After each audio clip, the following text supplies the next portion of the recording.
उनके उज़रा और कुछ इदारों के अरकान या मुलाजिम वो ये कह रहे थे कि हम झूठ बोल रहे हैं। ऐसा कुछ भी नहीं है। लेकिन आज हम देख रहे हैं कि खैबर पख्तूनख्वा में कुछ जगहों पर मिलिट्री ऑपरेशंस के तहत लोगों को बेघर किया जा रहा है, जिसको हम जबरी इनखला कहते हैं। तो अगर उस वक्त जब हम बोल रहे थे कि ये लोग पहाड़ों पर है, अगर उस वक्त ये इक़दामात होते तो वो नीचे नहीं आते। जब नीचे तक आ गए और तब भी हम अमन पासून के जरिए इनको बता रहे थे कि ये पहाड़ों से नीचे आ चुके हैं। अगर उस वक्त भी इक़दामात लिए जाते तो ये हमारे बाज़ारों तक नहीं पहुंचते। जब बाज़ारों तक पहुंचे तब भी हम यही कह रहे थे कि देखो बाज़ारों तक आ गए। अगर उस वक्त इक़दामात लिए जाते तो ये लोग हमारे घरों तक नहीं पहुंचते। लेकिन बदकिस्मती से जब हमारे घरों तक पहुंच गए और बंदूक की नोक पर रात को हमसे खाना खाते थे, तो सुबह ये लोग हमारे घरों तक पहुंच जाते थे कि तुमने खाना क्यों खिलाया। अगर हमारे पख्तून जिनसे बंदूक की नोक पर एक साइड पर जो लोग खाना जबरदस्ती लेते थे, ना खिलाते तो वो मार देते। जब खाना खिलाते थे तो सुबह जो है हमारे आर्म्ड फोर्सेस के, सिक्योरिटी फोर्सेस के लोग पहुंच जाते कि तुमने खाना क्यों खिलाया। नहीं खिलाते तो वो मारते हैं, खिलाते हैं तो ये मारते हैं। हम जाएं कहां। लेकिन बदकिस्मती से हमारी बातों पर गौर नहीं किया गया, सीरियस नहीं लिया गया। हमें झूठा कहा गया, हमें यह कहा गया कि ये प्रोपेगेंडा कर रहे हैं। लेकिन इनको क्या, खून तो मेरे पख्तूनों का गिर रहा है, जो बदकिस्मती से एक माइंड सेट के लिए जो 78 साल से इस मुल्क पर काबिज हैं, उसके लिए मेरे पख्तून का, मेरे कबायली का खून बहुत सस्ता है। वो हमारे खून को खून समझते ही नहीं है। हमारे पख्तूनों, हमारे कबायलों को खून को ये पानी से भी सस्ता समझते हैं। इसलिए उस वक्त ध्यान नहीं दिया गया। जब 14,000 इंटेलिजेंस बेस्ड ऑपरेशन के बाद, 22 बड़े मिलिट्री ऑपरेशन के बाद यहां पर अमन नहीं आ रहा, तो यह कसूर हमारा नहीं है। यह कसूर सूबाई हुकूमत का नहीं है। यह कसूर सियासी और मजहबी जमातों का नहीं है। यह कसूर पख्तूनों का नहीं है। यह कसूर है बंद कमरों के फैसलों का, जो हमेशा से इस मुल्क पर मुसल्लत होते आ रहे हैं। यहां पर इस छत तले स्पीकर साहब आपकी सरबराही में तमाम सियासी और मजहबी जमातें खैबर पख्तूनख्वा की, हर मकतबा फिक्र के लोग यहां पर बैठे थे। उन्होंने 15 नुकाती एजेंडा फाइनल किया, जिसमें एक नुक्ता यह था कि मिलिट्री ऑपरेशन किसी भी मसले का हल नहीं है।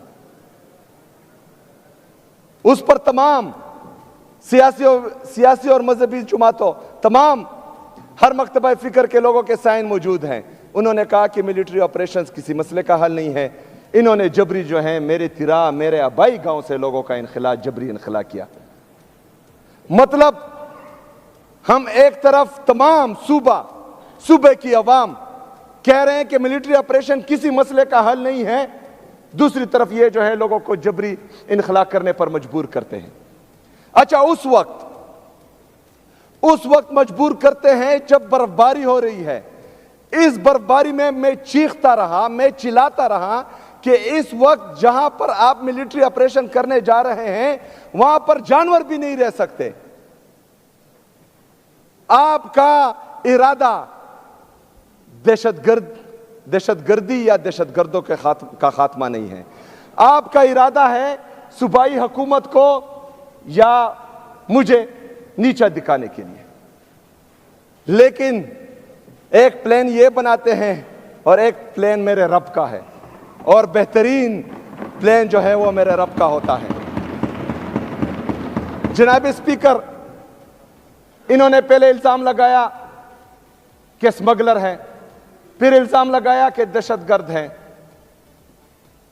दोनों बयानियों में इनको मुंह की कहानी पड़ी। क्योंकि पूरे पाकिस्तानियों को पता है कि ये झूठ बोल रहे हैं। पूरे पाकिस्तानियों ने इमरान खान साहब की इस सिपाही को जो इज्जत दी वो पूरी दुनिया ने देखी, वो किसी से ढकी छुपी नहीं है। क्यों? क्योंकि आज भी पूरा पाकिस्तान सिर्फ पाकिस्तान का वाहिद लीडर इमरान अहमद खान नियाजी को समझते हैं। अल्हम्दुलिल्लाह। इन्होंने इल्जामात लगाए, इन्होंने मुझे डराने की कोशिश की, मुझे दबाने की कोशिश की, लेकिन अल्हम्दुलिल्लाह जहां पर मैं खड़ा था यहां पर मैं खड़ा हूं और इंशाअल्लाह ताला अपने अवाम के साथ मैं खड़ा रहूंगा। ना मुझे कोई अपने नजरिए से 1 इंच पीछे हटा सकता है, ना ही कोई मेरे अवाम या मेरे सूबे के इंटरेस्ट से 1 कदम भी मुझे पीछे नहीं हटा सकता और किसी में इतनी जुर्रत नहीं है कि वो मुझे पीछे हटाए। जो मेरा मौकफ था वो मेरा है और इंशाअल्लाह ये मौकफ मेरा रहेगा। जनाब स्पीकर, जब दोनों बयानियों में इनको मुंह की कहानी पड़ी तो इन्होंने फैसला किया कि तिरा में मिलिट्री ऑपरेशन होना चाहिए। हालांकि वहां पर बर्फबारी थी, वहां पर जो है इस वक्त कोई जानवर भी नहीं रह सकता, ये मैं बार बार कह रहा हूं, लेकिन उसके बावजूद ये बजिद थे मुझे खराब करने के लिए, क्योंकि इनका इरादा था कि जब लोगों का जबरी इनखला होगा तो लोग जो हैं इसके पीछे या हुकूमत से मुनहरिफ होंगे और वो जो है इनसे नाला हो जाएंगे। लेकिन अल्लाह का प्लान कुछ और था। जब जबरी इनखला हुआ तो मैं तिरा के अवाम के पास गया, तिरा के अवाम ने मुझे प्यार दिया, उन्होंने मुझे इज्जत दी, क्योंकि उनको पता है कि सूबाई हुकूमत नहीं, ये बंद कमरों के फैसले हैं जो हमें जबरी इनखला पर मजबूर कर रहे हैं। उनको पता है कि सूबाई हुकूमत अगर हमें कंपनसेशन की मद में 4 अरब रुपए दे रही है, ये वो यहां पर डेवलपमेंट स्कीम में, अस्पतालों में, यूनिवर्सिटीज में, कॉलेज में, स्कूलों में, रोड्स में भी लगा सकते थे, लेकिन नहीं, क्योंकि बंद कमरों के फैसले जो हैं वो कुछ और चाह रहे हैं। वो खैबर पख्तूनख्वा को लिबार्ट्री बनाना चाह रहे हैं, बल्कि लिबार्ट्री इन्होंने समझ रखी है। एक आता है, एक तजुर्बा करता है, दूसरा आता है, दूसरा तजुर्बा करता है। लेकिन यहां पर पाकिस्तान तहरीक इंसाफ की हुकूमत है, यहां पर इमरान खान साहब की हुकूमत है, यहां पर अल्हम्दुलिल्लाह इस दफा इमरान खान के सिपाही आए हैं, वो बंद कमरों के फैसले भी मुसल्लत नहीं होने देंगे और अगर कोई बदमाशी से, जोर जबरदस्ती से, डंडे की जोर पर, बंदूक की नोक पर यहां पर मुसल्लत करना चाहेगा तो इंशाअल्लाह ताला हम उनके खिलाफ खड़े होंगे इंशाअल्लाह ताला। जनाब स्पीकर, इस बर्फबारी में, शदीद बर्फबारी में इनसे तो गलती हो गई, लोगों का जबरी इनखला इन्होंने किया। फिर अभी इनको समझ नहीं आ रही थी कि जो चीज, क्योंकि बंद कमरों के फैसले हमेशा इस तरह होते हैं, उससे नुकसान ही होता है, इनका भी नुकसान होता है और कौम का भी नुकसान होता है।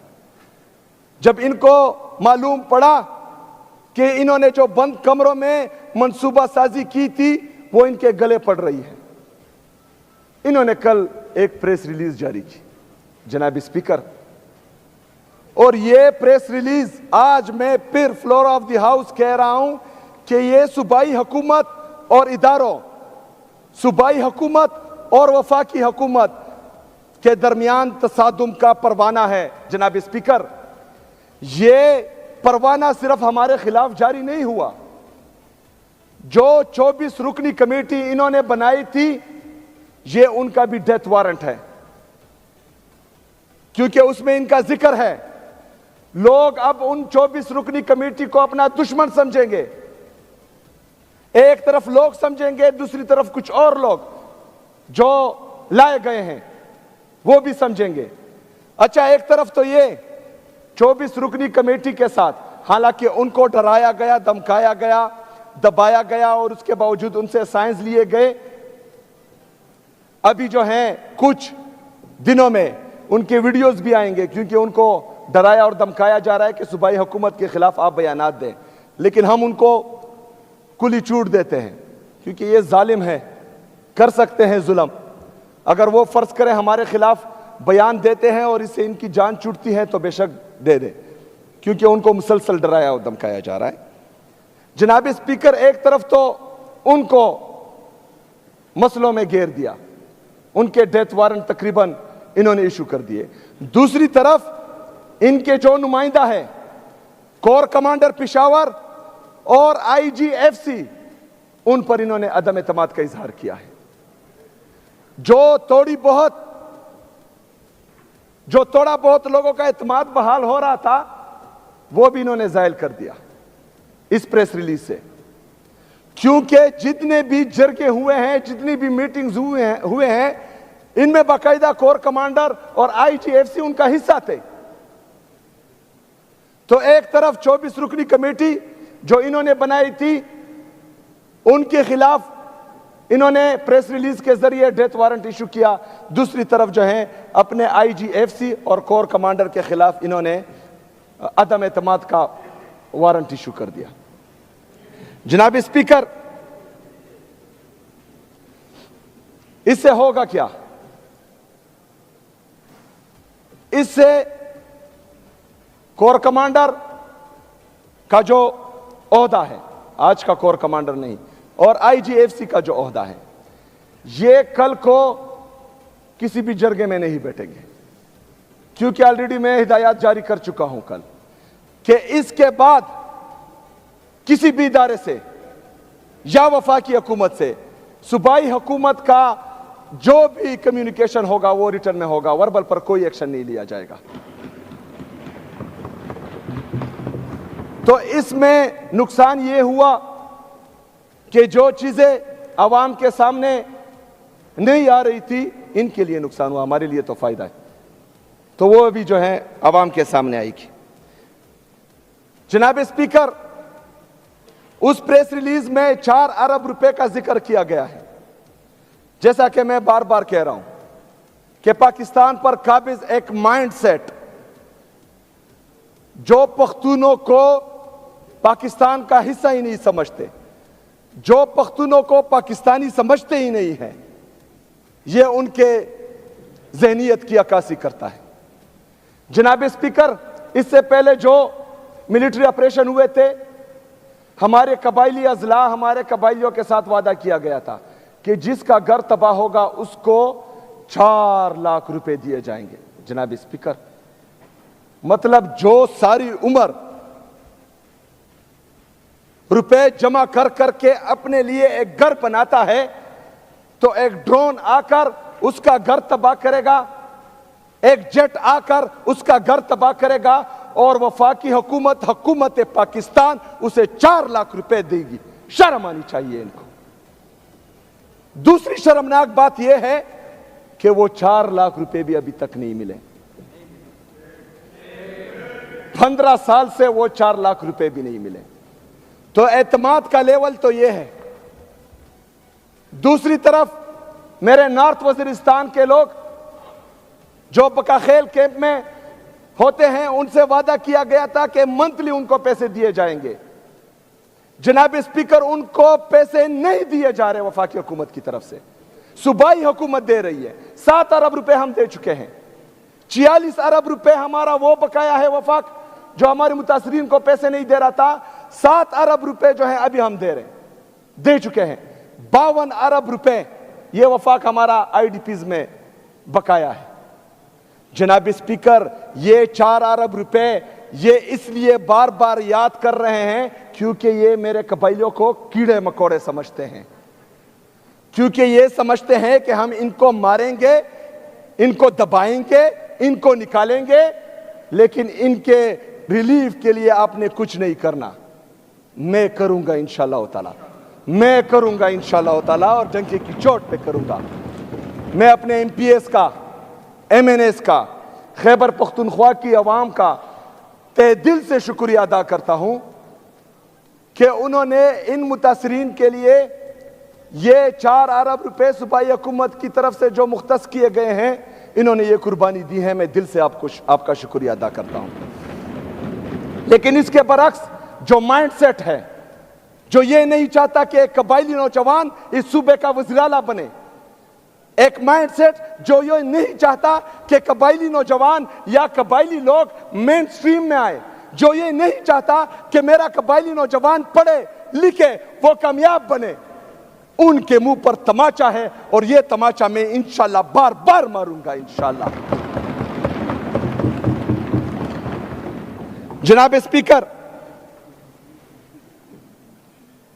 एक दफा फिर इस फ्लोर से मैं बंद कमरों के मुनसूबा साजों से यह कहता हूं कि अगर हम तनकीद करते हैं, अगर आपकी पॉलिसियां बार बार नाकाम होने की वजह से हम इससे दिल बर्दाश्ता हो गए हैं, तो हम दूसरी तरफ हल भी देते हैं।